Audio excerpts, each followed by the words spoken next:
What's up, YouTube? Here with Hunter Boyce, and Hello. Today we are going to talk about Boston Uprising's first week of matches. We're basically going to go through all of the players that played for this starting week and talk about what they did well and what they did poorly. So on that note, we're going to start off with Fusions, who performed very well.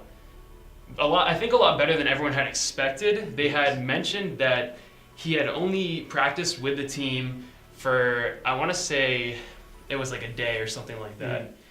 And we didn't find out that he actually got promoted to the first team until Gamsu had signed for Shanghai Dragons, which was a complete shock to the system right before the start of the season. Very unfortunate for many fans that are longtime fans of Gamsu. He was kind of the poster boy of Boston Uprising. Yeah. He was everywhere. You could see him on social media. He was running everything. But, I mean, Fusions did pretty well. I think he surprised a lot of people. Maybe not, it wasn't that much of a surprise considering his performance in the World Cup, but I think there was a big question mark above his head with whether or not he was even going to be the starting main tank, seeing as we do also have Axiom. But seeing how Color Hex was not there for the first week because he was banned, Fusions did end up starting, and he performed really well. So we wanted to talk about kind of how he kind of started slow in the first match against NYXL, but he really started to improve, I believe, on the second map. Mm-hmm. What was the second map again? It was Numbani? Yes, it was Numbani. Yeah. So he definitely did really well in Numbani. On the first map, they just seemed kind of disjointed almost. Yeah, well, what we could tell from it in playing on Nepal at the start, we're not very a lethal team, we learned. We pretty much zone out the area, but we're not getting kills necessarily, which isn't a bad thing. You know, Overwatch is in the game where kills matter, but for our team, it really suffers against NYXL, which has high caliber quality. Oh yeah, they're fragging out all the time. Yeah. Every single one of their players has frag potential. So I mean, yeah, so rough start. We did okay on zoning a little bit, but we got pretty much steamrolled in the first two points, and that went by pretty quick on Nepal. But then Boston started to show some signs of life in the next map, and they started to get a lot of great shatters off. Is one thing I noticed from Fusion. Yeah. He had amazing shadows, just like we had seen in the World Cup.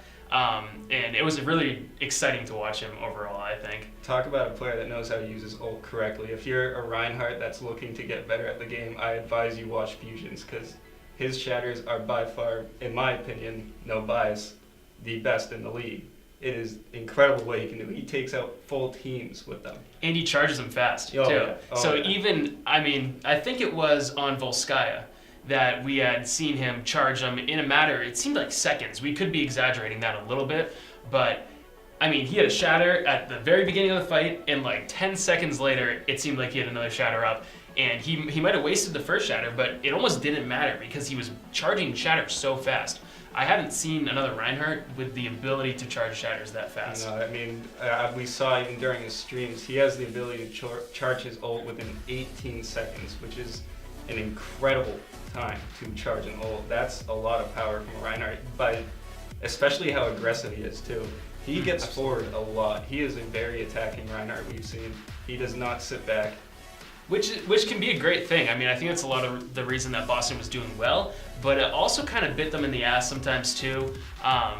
Sometimes he was pushing a little bit too far up and getting caught out and separated from the team. I noticed a few times they were getting split, and he was getting pushed off into separate rooms on the right side. I think overall it's kind of a high risk, high reward type situation. It can be really good when your whole team pushes up with you, but if you're stuck in a position way ahead of the rest of the team, if the Lucio gets behind you and even boops you forward, I mean, you're kind of screwed at that point, and your whole team's going to get steamrolled right after that. I mean, going back to Nepal where we said he had a rough time, you could tell he was getting caught out from the team a lot, and that probably shows his not how he has the experience at the Overwatch League level, but the way he could adapt to this level very quickly and become an unbelievable main tank for the Overwatch League and for the Boston Uprising is incredible to see, especially at how young he is. Absolutely. I mean, he's a rookie. That's his first game in the Overwatch League, and you would have never known watching it. Unbelievable. All right, so the next player that we wanted to cover is the other tank that was playing for Boston this past weekend, probably for the entire season, as he's the only off tank that we have now, would be Note. And it was kind of surprising to me to see his performance in the NYXL game in particular, because I had expected Note to be kind of the shining star for Boston going into this season. And instead, he kind of was getting caught out a lot by NYXL. Yeah, no, if you watch Note's performances last season compared to this season, you would definitely not recognize the same player. He's not performing as consistent as we'd like him to be, and He wasn't. I feel like his aggressiveness has toned down a bit now that the main tank Fusions has sort of taken that role. I think he's sort of felt like he's not able to push in as much as he'd like to. And I mean, I would imagine that with a whole nother team, right? He has a whole brand new team. He feels kind of left out at this point. I remember you saying something about that recently too. He is the only Overwatch League player that's been on the team for a long time now. AimGod has been on the team, but he didn't play very much last season, and he's still kind of a rookie going into this year. So he probably feels a little bit left out. It's probably kind of strange for him. He's adapting to a new team. But something that was a little uncharacteristic of him, considering how he did last season, was his bomb use, which was kind of inconsistent. And this is something that I kind of related back to contenders, these past contender seasons, because these players have been playing in a GOATS meta for a very long time now, and Note hasn't played in GOATS meta really. I mean, the Overwatch League was just getting into GOATS when they had finished up their last season. So he seemed to be playing more of a dive d.va. I think you said you noticed that too. He was just lobbing bombs at random times, and guess what? Against a Reinhardt shield, you're not going to get value out of that because the team has time to prepare. He was wasting d.va bombs left and right, and what you want to do when in the contender seasons mostly is you want to wait until there's some type of ult combo, right? So you want to wait until mostly it's grab d.va bomb. That's what they've been doing for the past few seasons, and it's worked out pretty well. But instead, he's throwing them away. He's playing like he did last season. Would have been great in a dive meta. It's not anymore. You don't see those Poke bombs being sent over the top anymore. I mean, even with a shatter, you can pair it too. We saw NYXL do that a couple of games ago.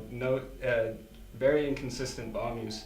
I think part of the reason why he's doing this, like you said, with the GOATS meta, it's also affecting his aggressiveness like before.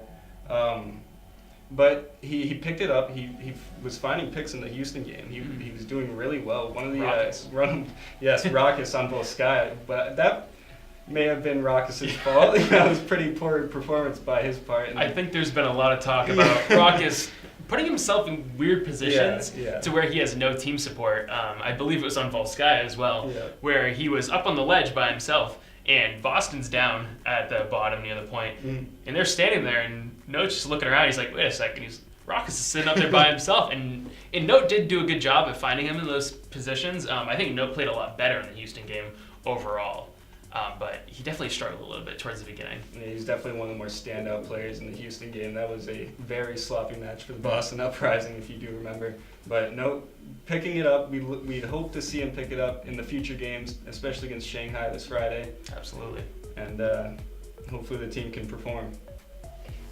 So the next player that we wanted to talk about briefly was Axiom. And of course, this was his first time maining Zarya. And he did pretty decent. Yeah, not bad. He was all right. His grabs were okay. I mean, pretty effective for the most part. Not when Note can pair him with his bombs, but they were okay. I thought he did decent for not being a Zarya main. Yeah. His charge levels weren't great. I noticed that a lot of the time before fights, his charge levels would be significantly lower than most Zaryas. But honestly, it doesn't matter when it comes down to it. We were just talking about that. It doesn't matter whatsoever because next week I would fully assume that Color Hex is going to take up that position. They talked about it on Twitter ahead of time. I don't expect Axiom to continue to play Zarya, so good job. He seemed pretty happy that he doesn't have to play Zarya as well. So yeah, farewell with it. That's about it for that one. It was a good run for the 2 games it had. All right, so the next player that we would like to talk about would be AimGod, who I think had a pretty good debut for this season.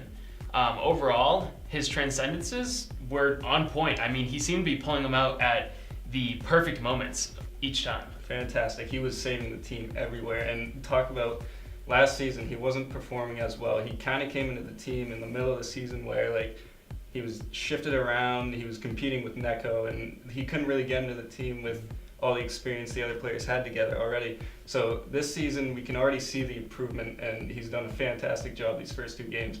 And, I mean, literal aim god, I mean, winning a fight against Reinhardt and Ilios that he definitely should not have won, that was unbelievable. That was unbelievable when I saw that clip too. That I don't even understand how he got out of that. I think the Reinhardt had hit him while he was in trance, right? Mm-hmm. And then he had come out of trance and he was really low on health, but he just somehow managed to snipe out Reinhardt. I mean, honestly, he was beating Jonak a little bit during the match against NYXL, and I think he was super undervalued during that match.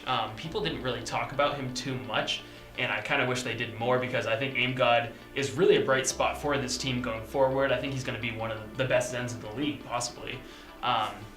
Also, I want to talk a little bit about his Sombra switch at the end of Hollywood against Houston. Very interesting switch. It was at a very interesting point as well where we kind of had to switch to spam characters where Houston was pushing the point toward us to the point where, all right, we should just go balls to the walls here and sort of flood the point here.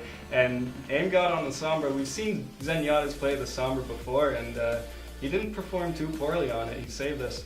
Absolutely, he did. And I also brought up some stats I want to talk about real quick just because there had been some talk about Neko being such a good Zenyatta, so I wanted to compare AimGod's stats this year compared to Neko's stats last year. Now, Neko did play an entire season, so obviously they're going to be a little bit skewed, but AimGod was beating him out on eliminations a little bit, around one more elimination, 13.4 eliminations to 12.5. I know it's barely a difference, but it does make a little bit of a difference. He had slightly less deaths, around 1 death every 10 minutes, slightly less, and then he was doing a good amount more damage. He was doing around 1,000 more damage than Neko was. Yeah. Or actually 2,000 more damage than Neko was. That's a lot. Which is pretty impressive. A little bit of that could be inflation because of Goat's meta. So, I mean, with Goat's meta, you have beefier targets. You need to do more damage to take them down. So some of that could be that. But, I mean, he was putting a lot of damage in there. And then I think the most interesting stat I've seen, though, is healing. I mean, yeah, that's 3,000 more than Neko was doing last. He was outdoing him on healing. And actually, I have some stats to talk about with Alamo and Kelix later. He was outdoing Alamo and Kelix on healing, and he's a Zenyatta. Wow. I think that really speaks to his transcendences being at the perfect times. Mm-hmm. Because I know when I'm playing as a Zenyatta that I don't get much healing off the orbs. I mean, they don't do a lot of healing in general. But Transcendence you get like 1,000, 2,000 in one Transcendence if you do it at the perfect time. So I think that's a super interesting stat. That's 9,000 healing per 10 minutes is pretty crazy. Incredible. Completely outclassing Neko, who, to my surprise and maybe yours, was sort of considered a star that was left out of the team along with the departure of Striker and Gamsu. But I wouldn't necessarily say Neko was a star. I'm not necessarily saying he's a bad player either, but we are yet to see him with Toronto. He was banned for the first, I think, 3 games. Yeah, so when he comes back, we'll see if his improvement is there, but I think AimGod is definitely a Zenyatta that's been very underrated and someone that is going to take the league by storm. Absolutely. All right, so the next player that we wanted to talk about is good old Kelix. Yes, Kelix, our old mercy of last season. Not playing the hell we would really like it against Houston. He was sort of getting caught out at really weird moments. I think I remember a part on Houston, or on the map, what was it? I think it was Hollywood against Houston, where he was riding on a wall. Our whole team was back here, and he was riding on a wall for apparently no reason, and got caught out by the Zarya, just not being able to mechanically ride up the wall. It was kind of humorous watching it. Exactly what you're talking about, because I remember when we were watching it, all I could remember seeing was Kelix on the right side of the TV, and you just see him zoom by to the left side of the TV, and he's dead. Which, you know, It can be difficult playing Lucio for Kellex. We saw last season we tried to play Lucio. He wasn't performing as great as he could compared to the Mercy. So I think that's why the accusation of Alamo coming into the team definitely came through. But he was also struggling with basic mechanical things such as wall riding. I know. Alamo looked a lot better than him on wall riding, and we'll get into that a little bit later. But, I mean, I think it's interesting because Kellex is a high-risk, high-reward player. I've talked about this a lot, actually. And on Mercy it worked out, right? Because while he did get picked a lot, I think he was last in the league for the amount of deaths he had, honestly, stat-wise.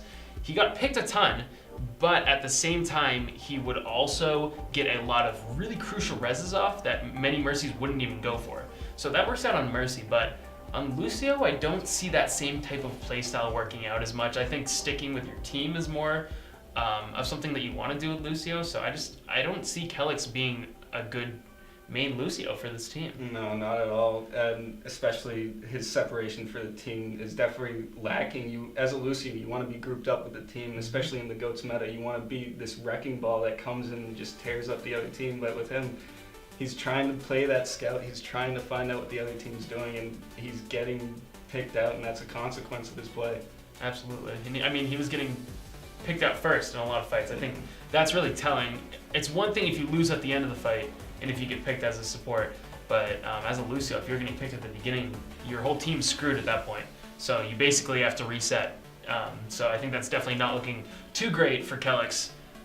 I don't know if they're going to continue to play Kellex over Alamo, but if they do, hopefully he can improve it at some point with more practice on Lucio. Now that he's finally off Mercy, maybe we can see some improvement throughout the season. All right, so the next player that we are going to cover would be Alamo. And of course, Alamo only played for 2 maps during the first series against NYXL. But from his debut, I thought he looked pretty good. I think mechanically, his movement was really good. Especially, we had both pointed out some of his scouting positions were really interesting.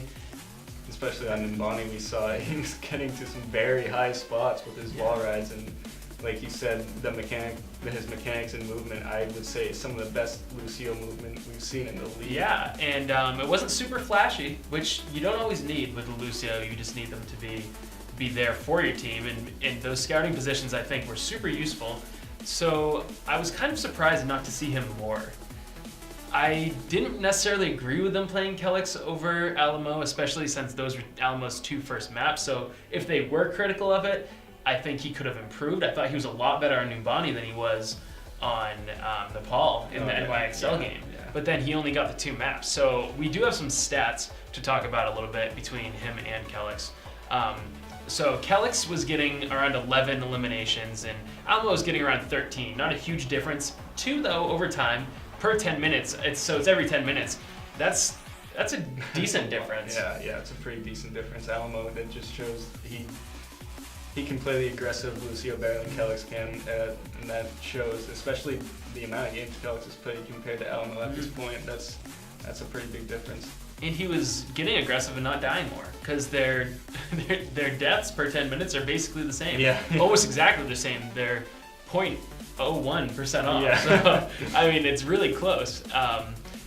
In terms of damage, there's not really anything significant either. No. They were doing about the same amount of damage, which doesn't matter a lot on Lucio either. Basically just spamming. And then with healing, Kellex actually did better, which surprised me. Yeah, complete flop on the head. So Alamo showing that his eliminations outclasses Kellex, but Kellex performing much better on the healing. But as you said, Nepal for Alamo or any Boston player for that matter, was a pretty rough game against the NYXL, but he picked it up against Nimbani, and that's probably where all the healing is coming from. So I think that's really telling too, looking at that first map. I think that's why he could have such low healing, because honestly, there wasn't much healing to do. His whole team was dead the entire time on Nepal. So I think that could be a reason to why that stat would be lower. Alamo, though, with that, he wasn't dying that much compared to Kellex. I thought Kellex, I mean, it's the same on stats, but he wasn't dying anymore, is what I'm trying to say. And I think that's a little bit telling too, to see as they played so horribly on Nepal, and yet he was dying just as much as Kellex was. So I thought that was interesting. I would love to see more Alamo. Me too. Going forward, I think that if the coaches don't want to play him because they thought his performance was a little shaky, they should give him another chance. He looked really, really skilled to me. I really liked his mechanical movement, scouting positions, everything like that. They were awesome. So I'm really hoping I get to see more of that down the road. All right, so finally, for the last player that we want to talk about, that would be Blase, who is one of Boston Uprising's DPS players, but unfortunately, he was stuck playing Brig. There's really not too much to talk about with him because he was playing Brig. I remember him saying in one of his streams, is it really a debut if I'm playing Brig? Because that's not really showcasing my skill, which was absolutely true going and looking at his gameplay afterwards.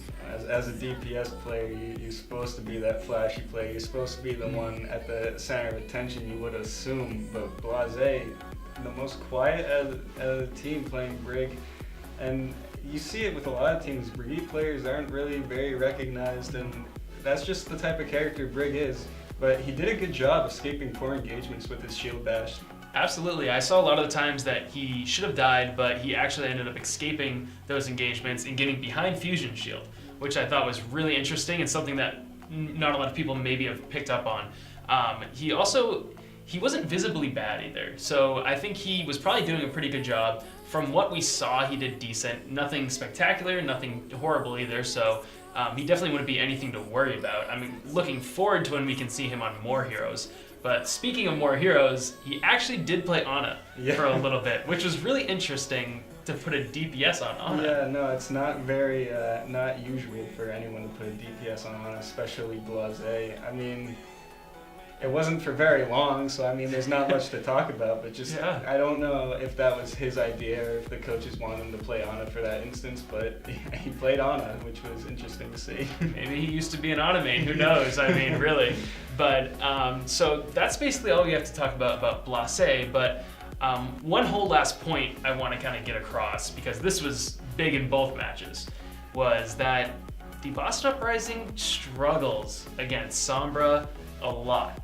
Hardcore. You saw it last season too when Sombra was rising up.